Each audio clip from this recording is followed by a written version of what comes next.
We lived in the land of Moab. My husband, his brother, and his parents were Jews, but business was good in my homeland, so they moved there.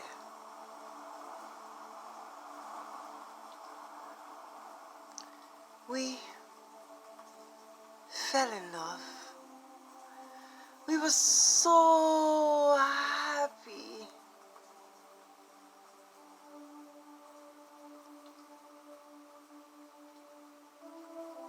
And then tragedy struck. In a moment, we had lost all of our men.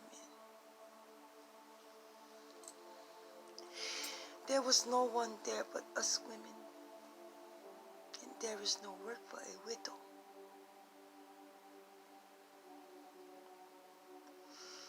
My mother-in-law, Naomi, told us that because she is an old woman, she would return back to Jerusalem.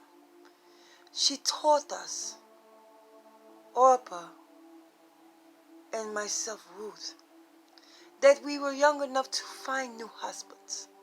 She would not blame us if we went our separate ways.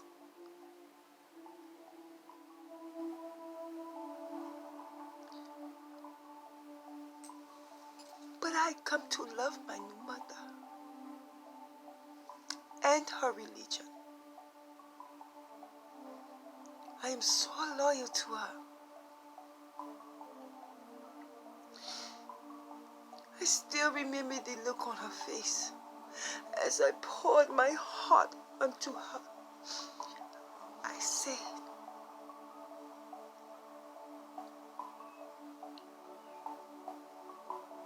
where you go,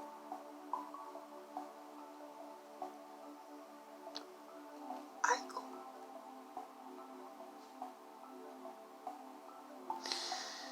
Where you lodge, I will lodge.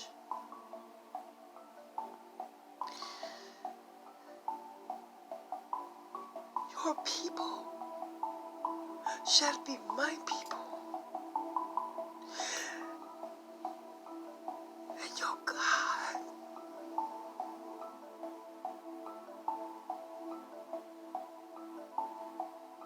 shall be my God.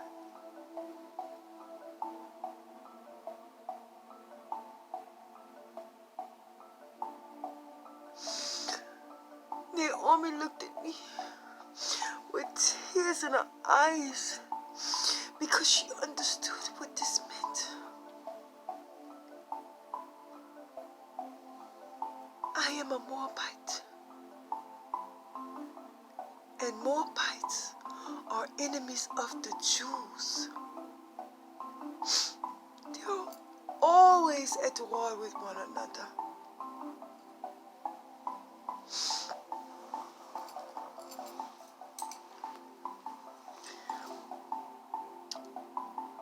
Our people are a result of incest between Lot and his daughter. This is why the Jews hate us.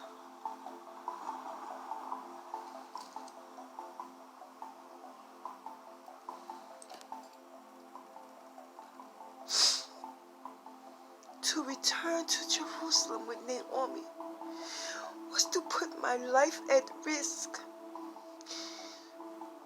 But I couldn't help myself. For I had seen what Naomi's God had done for her. And I needed to know this God for myself.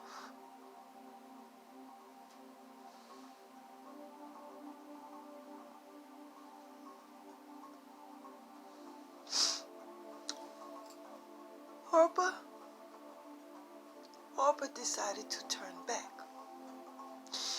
But my husband's mother, she was now my mother.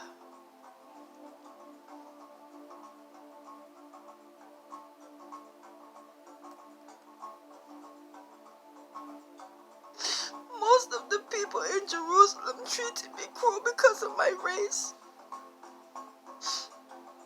To them, I was just another heathen woman who had stolen one of their men.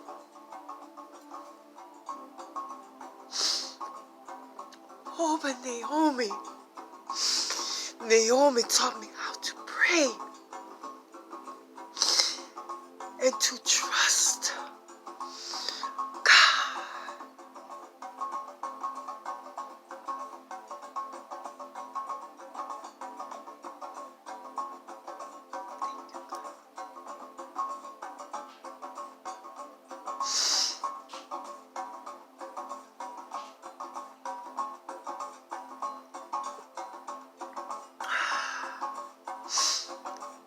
I wasn't going to wait around and wait to die. I went to the fields where the men were working and waited for scraps of food to fall from their wagons.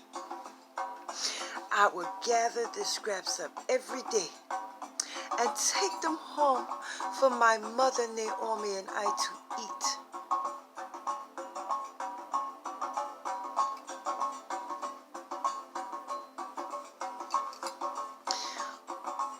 One day, I found a field where the men were nice to me.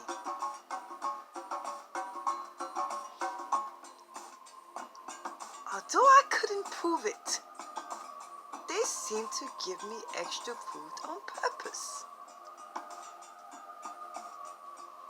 So, I went back there day after day.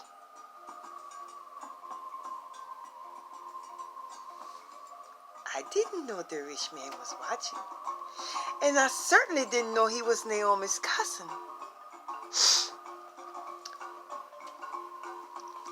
One of the widows told me his name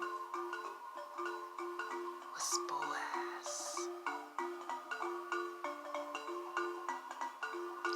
She told me his name meant powerful. Woo!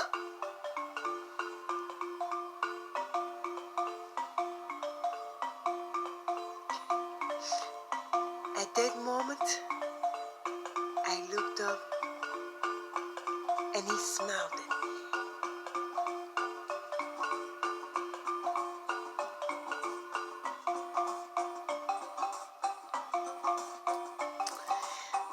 I thought I was done with mint, but we sisters only say that until we meet the right one, yeah?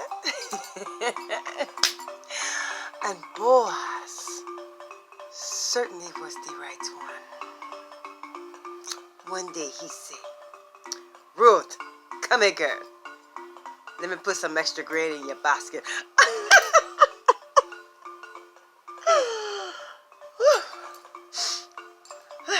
My knees buckled a little. It's a good thing all of my dresses go down to the floor, yeah? I went over here to him and I talked to him with confidence. He invited me to dip my bread and I ate until I was full and satisfied. I even had some left over from my mother-in-law Naomi.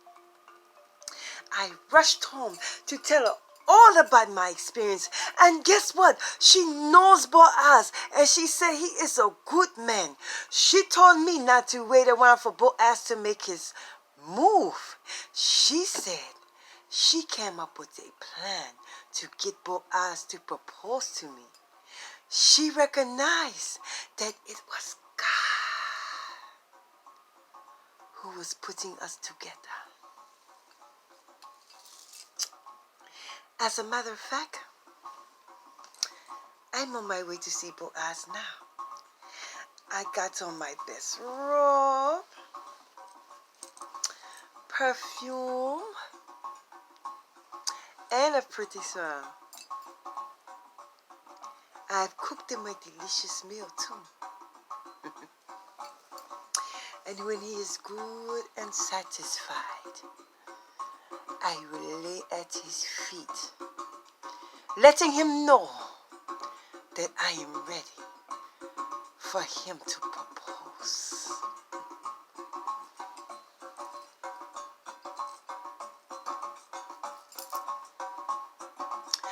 Pray for me, because I'm going to get my man.